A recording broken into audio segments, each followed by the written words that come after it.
അപ്പോ ഒരുപാട് നാളത്തെ കാത്തിരിപ്പിന് ശേഷം ഒരുപാട് കോൺട്രവേഴ്സീസും ഒരുപാട് എന്താ പറയാ ഭയങ്കരമായിട്ട് ഹൈപ്പും നടന്നുകൊണ്ടിരിക്കുന്ന ഒരു റിലീസാണ്. നമ്മൾ വെയിറ്റ് ചെയ്ത ഒരു സംഭവമാണ് എമ്പുരാൻ. അപ്പോ ട്രെയിലർ വന്നിട്ടുണ്ട്. എന്താണെങ്കിലും 1 hour ago, 1 മണിക്കൂർ മുന്നേ ട്രെയിലർ വന്നിട്ട് ഞങ്ങൾ ഇതുവരെ കണ്ടിട്ടില്ല. സോ നമുക്ക് എന്തായാലും ട്രെയിലർ ഒന്ന് കണ്ടു നോക്കാം. 1 മണിക്കൂർ 6 ലക്ഷം വ്യൂസ്. അതെ, 6 ലക്ഷം ആൾക്കാർ മൊത്തം കണ്ടിട്ടുണ്ട്. നമുക്ക് എന്തായാലും നോക്കാം. പ്ലേ ചെയ്തോ.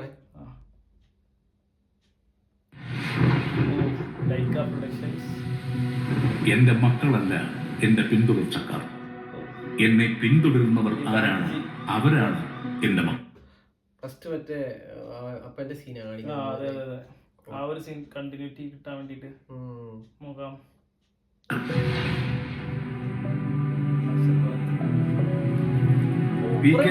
ബാക്കി വെച്ചിട്ട് പോയ ഈ പാതയെയും ഈ സംസ്ഥാനത്തിനെ നിരന്തരം തളർത്താൻ ശ്രമിച്ചുകൊണ്ടിരുന്നത് മുന്നിൽ നിന്ന് പൊരുതിയ ശത്രുക്കളായിരുന്നു. നല്ല റോൾ ഉണ്ട് എന്തായാലും. ആ ഒരു സ്ഥാനത്തേക്ക് കയറി വന്നിട്ടുണ്ട് ഇയാള്. കിട്ടി.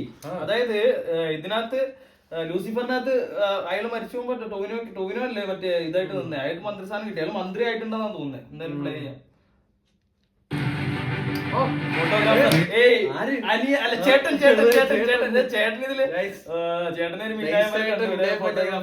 ഇങ്ങനെ പക്ഷെ നല്ലൊരു എന്താ പറയാ ഒരു ഇതുള്ള ഒരു ഡെപ്ത് ഉള്ള ഒരു ക്യാരക്ടറാണെന്ന് തോന്നുന്നു. ആ ഒരു ഇതിലാണ് കൊടുത്തിട്ടുള്ളത്. മറ്റേ അതിനകത്തെ പോലെ തന്നെ ആയിരിക്കും കഥ കൊണ്ടുപോകുന്ന നേരത്ത് അറിയാവുന്ന. അപ്പൊ ഇതിനകത്ത് ഓരോ ഇന്റർവ്യൂ കൊടുക്കുന്നതായിരിക്കും. എന്തായാലും കൊള്ളാം. പുള്ളി അല്ലാത്തതുകൊണ്ട് കേരളത്തിലെ കപട മതേതരവാദികൾ ഞെട്ടിത്തരിക്കാൻ പോകുന്ന ഒരു വാർത്ത. സുരാജ് ഉണ്ടായിരുന്നു. കഴിഞ്ഞ പ്രാവശ്യം ഇതുണ്ടായിരുന്നോ? സുരാജിന് ഉണ്ടല്ലേ? അപ്പൊ സുരാജിന് ഒരു നല്ല റോളിനകത്ത് എന്തോ ഒരു റോളുണ്ട്. ഓക്കെ, നമ്മൾ ഉടൻ തന്നെ കേൾക്കും.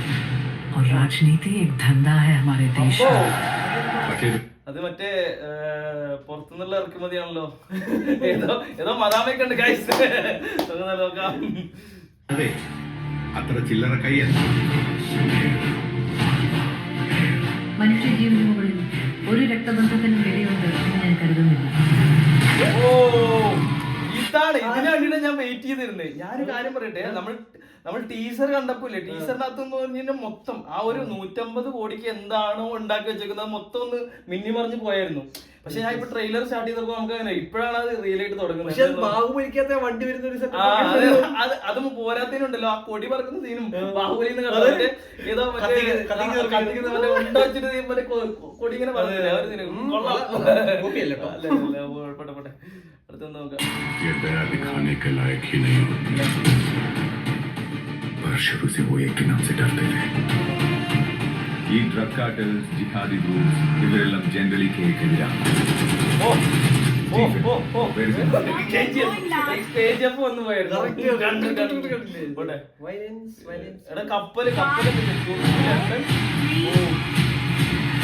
ചൈന രാജ്യം പറഞ്ഞു. ഒന്നുകൂടി നോക്കിയേ.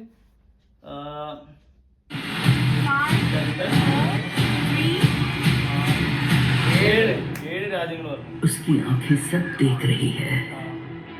പിതാവിന്റെയും പുത്രന്റെയും ഇടയിൽ വിരിഞ്ഞ ഇരുട്ടിന്റെ പൂവ്. ഓക്കെ, ഇതില് ശരിക്കും പറഞ്ഞു കഴിഞ്ഞാല് നമ്മുടെ ഇതിനകത്ത് ലൂസിഫറിനകത്ത് മോഹൻലാലിന്റെ ഒരു പാസ്റ്റ് ഒന്നും കാണിക്കുന്നില്ലല്ലോ. അപ്പം ഇതിനകത്ത് എങ്ങനെയാ വെച്ച് കഴിഞ്ഞാല് ആ ഒരു ക്യാരക്ടറിന്റെ പാസ്റ്റ് എന്തൊക്കെയോ കാണിക്കുന്നുണ്ട്. ആ ഒരു പള്ളിയും കാര്യങ്ങളും പിന്നെ അതുപോലെ ഫാമിലി ആ ഒരു പണ്ടത്തെ ആ ഇത് കാണിക്കുന്നുണ്ടെന്ന് തോന്നുന്നു. ഈ പോസ്റ്ററിനകത്ത് കണ്ടില്ലായിരുന്നു മറ്റേ ഒരു കൊച്ചിനെ പിടിച്ചോണ്ട് അത് എല്ലാരും പറഞ്ഞു പ്രണവാന്നൊക്കെ പറഞ്ഞിട്ട് കണ്ടില്ല. പ്രണവാന്ന് ഇനി അത് ആ ഒരു ഇതാണോ കാണിക്കുന്നത്, എങ്ങനെ പൃഥ്വിരാജിനെ കിട്ടിയത് അതാണ് സംഭവം തോന്നുന്നു.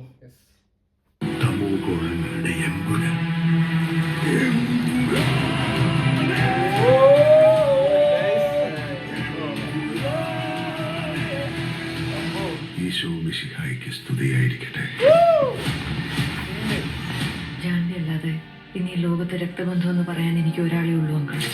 പണ്ടെപ്പോഴോ കേരള രാഷ്ട്രീയത്തിൽ വെറും ഒരു MLA മാത്രമായിരുന്നു ഒരാൾ. അയാളെ എന്തിനാണ് സാറിങ്ങനെ പേടിക്കുന്നത്? നമ്മൾ അറിയാത്തത് എന്തോ സ്റ്റീഫൻ നെടുമ്പള്ളിയുടെ കഥയിലുണ്ട്. ഞാൻ പറയട്ടെ, ഇയാളുടെ ഇൻട്രോ വരുമ്പോ അംബാസഡറിൽ ആ വരുന്ന ആ ഒരു ഇൻട്രോ ആണല്ലോ, പക്ഷെ അതൊന്നും അല്ല ആള്. മീൻസ് പുറകിലുള്ള ആ ഒരു സംഭവങ്ങൾ കാണിക്കുന്നത് പറഞ്ഞ മൊമെന്റിലാന്ന് തോന്നുന്നു സംഭവങ്ങൾ വരുന്നത്. ഓക്കെ, പിന്നെ പാസ്റ്റ് ഉണ്ട്, ഒരുപാട് പാസ്റ്റ് ഉണ്ട്. അപ്പം നമ്മുടെ രാജാവിന്റെ പാസ്റ്റുകളാണ് മുന്നേ ചെറുപ്പം മുതലുള്ള എല്ലാ കാര്യങ്ങളും എങ്ങനെയൊക്കെ വന്നു. അപ്പം കുറെ രാജ്യങ്ങളിലൊക്കെ എന്തൊക്കെ കഥകളുണ്ട്, എന്തായാലും നോക്കാം. ദൈവപുത്രൻ തന്നെ തെറ്റ് ചെയ്യുന്നു, ചെകുത്താനെ അല്ലാതെ വേറെ ആരെയും ആശ്രയിക്കാം. മീശ വിരിച്ചുള്ള നോട്ടം അല്ലേ, പൊളിച്ച് അല്ല പിന്നെ പറയണ്ടോ, ഒരു രക്ഷയില്ല. ഇതൊരു കോപ്പി അടിയാണല്ലോ KGF. അല്ല, ഇതെപ്പോന്നറിയോ, ഇത് മറ്റേ ഗണ്ണ് വാങ്ങിച്ചിട്ട് ഇവിടെ വന്നിട്ടുള്ള ഒരു സീൻ ഉണ്ടല്ലോ, നമ്മുടെ ട്രക്ക് വന്നിട്ട് അവനെ വെടിവെക്കും. അന്നേരം മറ്റേ വണ്ടിയിൽ നിന്ന് ട്രക്ക് മറ്റേ മെഷീൻ ഗൺ എടുത്തിട്ട് പെട അടക്കില്ല, ആ ഒരു സീന് അതുപോലെ കോറി സെയിം സ്ഥലം, ആ കോറി തന്നെ.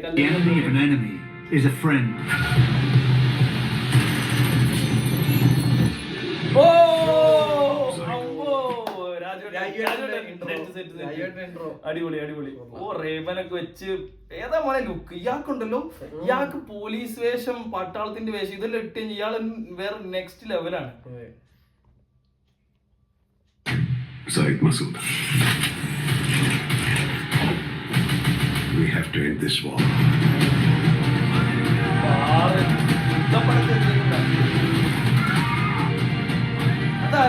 So Stephen, we have to end this war.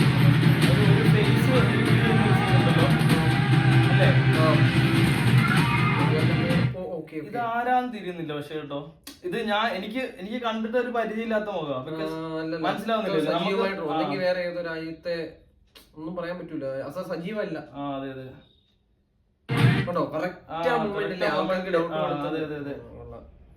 Okay. Save your man. ഇത് മറ്റേ ഈ ഷോട്ട് എനിക്ക് ഭയങ്കര ഇഷ്ടമായി കേട്ടോ. നമ്മുടെ മറ്റേ തെയ്യമൊക്കെ ഷൂട്ട് ചെയ്യാൻ പോയി കഴിഞ്ഞാല് മറ്റേ ഫ്രണ്ടിൽ തീ വരുമ്പോ ആ ഒരു ഷാഡോ മാത്രമുള്ള ഒരു ഷോട്ട്. ഓ വാ മോനെ, അമേരിക്ക ചൈനയാണോ?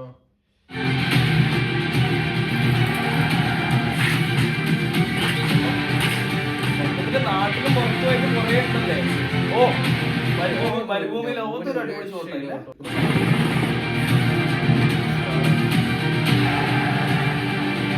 ഓ, ഇതിനൊന്നും വന്നിക്കുന്നുണ്ടോ? ഞാനൊരു കാര്യം പറയട്ടെ, ശരി, രണ്ടുപേരും ഒരുമിച്ച് നടന്നിരുന്ന ഒരു സീൻ ഉണ്ട്. പക്ഷെ ഞാൻ പറയട്ടെ, ഇത് വി ഷുഡ് എൻഡ് ദിസ് വാർ എന്ന് പറയുന്നില്ലേ. അപ്പൊ ഞാൻ വിചാരിച്ചു ഇവര് തമ്മിലാണ്, മീൻസ് അതിന്റെ മുന്നേ തന്നെ വേറൊരു ഇത് ടീസറിന്റെ അകത്ത് വി ആർ മൂവിങ് എന്നൊക്കെ പറഞ്ഞ് പട്ടാളക്കാർ കയറുന്ന ഒരു സാധനം ഉണ്ടായിരുന്നു അല്ലെ. ഗൺ ഫയർ കണ്ടു, എന്നിട്ട് അവന്റെ അടുത്തേക്ക് കണ്ണുവെച്ച് പോകുന്ന ഒരു സീൻ ഉണ്ടായിരുന്നു. പക്ഷെ ഇവര് ഒരുമിക്കുന്ന സീനുണ്ട്. എന്തായാലും നോക്കാം, പടം അറിയാതെ നമുക്ക് പറയാൻ പറ്റില്ല എന്താ സംഭവം. എന്തായാലും അവര് ടീമായിട്ടുണ്ട്. അതാരാ ആരാന്ന് മനസ്സിലാവുന്നില്ല.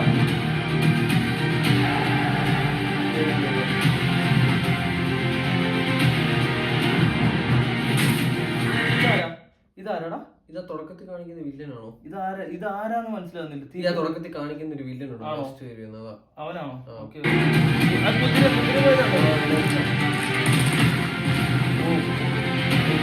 ഇതാണ് പറഞ്ഞ 150 കോടിക്കുള്ള പടച്ച് വെച്ചേക്കുന്ന സാധനം. ഓരോ വണ്ടികളാ ലാസ്റ്റ് കാണിച്ച ആ ഒരു ട്രാൻസ്ഫോർമേഷൻ അത് എനിക്ക് തോന്നുന്നത് എല്ലാ ആ പറഞ്ഞ 7 രാജ്യത്തുള്ള ആ ഒരു ഓരോരോ ഷോട്ട്സ് വെച്ചാൽ range റോവറിനെ കത്തിപ്പോകുന്ന. But answer this one question. Who are you really? ഞങ്ങളുടെ ക്വസ്റ്റ്യൻ അത് തന്നെയാണ്. Who are you? Play.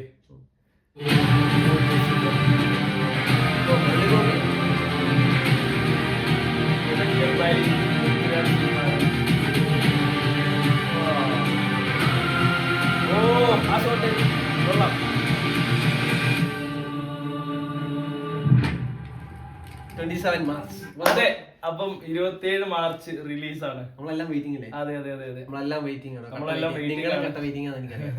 Actually bro, എനിക്ക് പറയാനുള്ളത് എന്താ വെച്ചാൽ ഇത് നല്ല കോംബോ അല്ലേ പൃഥ്വിരാജും പിന്നെ ഇവരുടെ ഒരു കോംബോ എന്ന് പറഞ്ഞാൽ ഇവർ നെക്സ്റ്റ് ലെവൽ അല്ലേ എന്ന് വെച്ച് കഴിഞ്ഞാൽ ഒരു ഏട്ടനും ആയിട്ടുള്ള ആ ഒരു ഇത് കറക്റ്റ് ആയിട്ട് കോപ്പപ്പ് ചെയ്ത് പോകുന്ന ഒരു ഇതാ.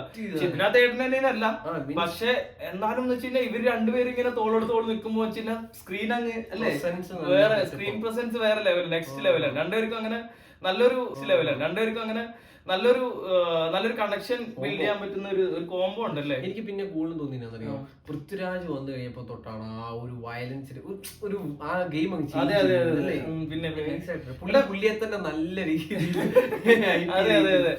പുള്ളി പിന്നെ പറയണ്ടല്ലോ, ഡയറക്ഷനും പുള്ളിയാണ്. എന്തായാലും ഓരോ ഷോർട്സ് ഒക്കെ കിടിലും ഓരോ പേഴ്സൺ.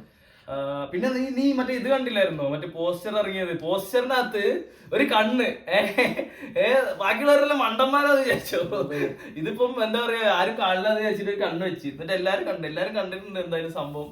പക്ഷെ അത് ആരുടെ കണ്ണാന്നുള്ളതാണ് അടുത്ത question. That is the question mark അല്ലേ. എന്താണെങ്കിലും അപ്പോ ട്രെയിലർ എങ്ങനെ ഔട്ട് ആയിട്ടുണ്ട്, എന്തൊക്കെയോ സംഭവങ്ങളുണ്ട്. ആൻഡ് ഞങ്ങള് ഇത് ലാസ്റ്റ് ഐമാക്സ് കാണുന്നു. എന്നാന്നറിയോ, ഇവര്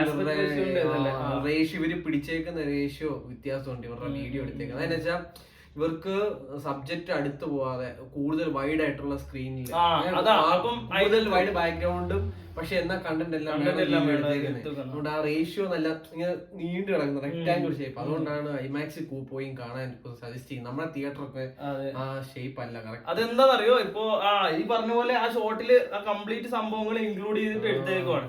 അപ്പം ഈ ഐമാക്സിൽ അല്ലാത്ത സംഭവത്തിൽ പോകുമ്പോ എന്താണ്, ഒന്നെങ്കിൽ കട്ടാക്കിയിട്ട് അവർ പ്ലേ ചെയ്യും, അപ്പം നമ്മുടെ സ്ക്രീൻ ചെറുതാവും. അല്ലാന്നുണ്ടെങ്കിൽ അത് സ്ട്രെച്ച് ചെയ്തിട്ട്, പക്ഷെ സ്ട്രെച്ച് ചെയ്തിട്ട് എന്തായാലും ഇടാൻ പോകുന്നില്ലെന്ന് എനിക്ക് തോന്നുന്നത്. കാരണം നിന്റെ എക്സ്പീരിയൻസ് അങ്ങ് നഷ്ടപ്പെടും. പിന്നെ എന്താ അങ്ങനെ പടം കണ്ട് സ്ട്രെച്ച് ചെയ്ത് കഴിഞ്ഞാൽ അതിന്റെ ഇത് പോകും. അപ്പൊ എന്തായാലും കട്ട് ചെയ്തിട്ടായിരിക്കും, മുകളിലും താഴെയും ബ്ലാക്ക് സ്ക്രീൻ ആയിട്ട് കട്ട് ചെയ്തിട്ടായിരിക്കും.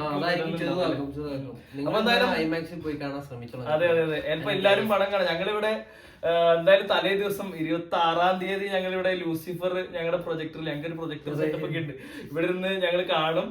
എന്നിട്ട് 27-ാം തീയതി നമ്മള് പടത്തിന് പോകും. ടിക്കറ്റ് കിട്ടിയാൽ കിട്ടും. ഒരു കാര്യം എന്ന് വെച്ച് കഴിഞ്ഞാൽ, അപ്പൊ നമ്മള് കോൺട്രവേഴ്സീസ് അറിഞ്ഞായിരുന്നല്ലോ, മറ്റേ ലൈക്കയുടെ പ്രൊഡക്ഷൻ അവര് പിന്മാറിയിട്ടില്ല, പാർഷ്യലി പിന്മാറി. അപ്പത്തേക്കും പിന്നെ ഗോകുലം മൂവീസ് ഇത് ഡിസ്ട്രിബ്യൂഷൻ ചെയ്യാന്ന് പറഞ്ഞു. അപ്പം കേരളത്തിലും തമിഴ്നാട്ടിലും ഗോകുലം, അതുപോലെ ലൈക്കും ഇതുപോലെ കർണാടകത്തിലേക്ക് വരുമ്പോ ഓംബാലെ ഫിലിംസ് ആണ് ചെയ്യുന്നത്. ഓംബാലെ നമ്മുടെ കാന്താര, പിന്നെ അതുപോലെ നമ്മുടെ KGF, പിന്നെ അതുപോലെ ആന്ധ്രയിലേക്ക് വരുമ്പോ അറിയത്തില്ല, അതെ SPC ഫിലിംസ്. അതായത് മറ്റേ താഴത്തില്ലടാ പുഷ്പ ഡിസ്ട്രിബ്യൂട്ട് ചെയ്ത അവരാണ് SPC ഫിലിംസ്. താഴത്തില്ലടാ. പിന്നെ വേറെ എന്തൊക്കെയോ നല്ല പടങ്ങൾ ചെയ്തിട്ടുണ്ട്. പിന്നെ അതേപോലെ നോർത്തിലേക്ക് വരുമ്പോ ഇല്ലേ, നോർത്തിലേക്ക് നമ്മുടെ ആനിമൽ ഡിസ്ട്രിബ്യൂട്ട് ചെയ്ത AA ഫിലിംസ് ആണ് നോർത്തിൽ ഡിസ്ട്രിബ്യൂട്ട് ചെയ്യുന്നത്. എന്തായാലും ഇന്ത്യ മൊത്തം ഒന്ന് കുലുങ്ങും. എല്ലാരും നല്ല ആകാംക്ഷയോടെ കാത്തിരിക്കുകയാണ്. പോരാത്തന്നെ എന്താണെന്നറിയോ, നമ്മുടെ മലയാളം ഇൻഡസ്ട്രി എന്ന് പറയുന്ന ഒരു ഹൈപ്പിൽ നിൽക്കുന്ന ഒരു ടൈമാണ്. ഇപ്പം ഒരു 2 വർഷമായിട്ട് നമുക്ക് കണ്ടിന്യൂസ് ആയിട്ട് നല്ല പടങ്ങൾ നമുക്ക് ചെയ്യാൻ പറ്റിയിട്ടുണ്ട്. അതുപോലെ തന്നെ അതിനനുസരിച്ചുള്ള റീച്ച് കിട്ടിയിട്ടുണ്ട്. അപ്പം ഞാനിപ്പോ ഇവിടെയുള്ള ഫ്രണ്ട്സ് ആയിട്ട് നമ്മൾ കണക്ട് ചെയ്യുമ്പോഴും, നമ്മൾ പുറത്തുള്ള ഇപ്പൊ ആന്ധ്ര പിള്ളേരായിട്ടാണെങ്കിലും ഇപ്പൊ നോർത്തിലുള്ള പിള്ളേരായിട്ടും അവരൊക്കെ ആണെങ്കിലും നല്ല മലയാളം ഫിലിം ഏതാന്ന് ചോദിക്കുന്നത്. ബിക്കോസ് ഇപ്പൊ അതിലുള്ള ഒരുപാടാണ്. കാരണം അവർക്കറിയാം നമ്മുടെ ആ ഒരു ഇത്. അപ്പൊ ആ ഒരു ഹൈപ്പിലാണ് എല്ലാരും നിൽക്കുന്നത്. അപ്പം ഇന്ത്യയിൽ ഇതൊരു കുലുക്കും എന്നാണ് വിചാരിക്കുന്നത്. ഇന്റർനാഷണൽ ലെവലിലുള്ള എല്ലാ ടോപ്പ് ഡിസ്ട്രിബ്യൂട്ടേഴ്സിനും. അതെ. അപ്പം all the best for Empuraan.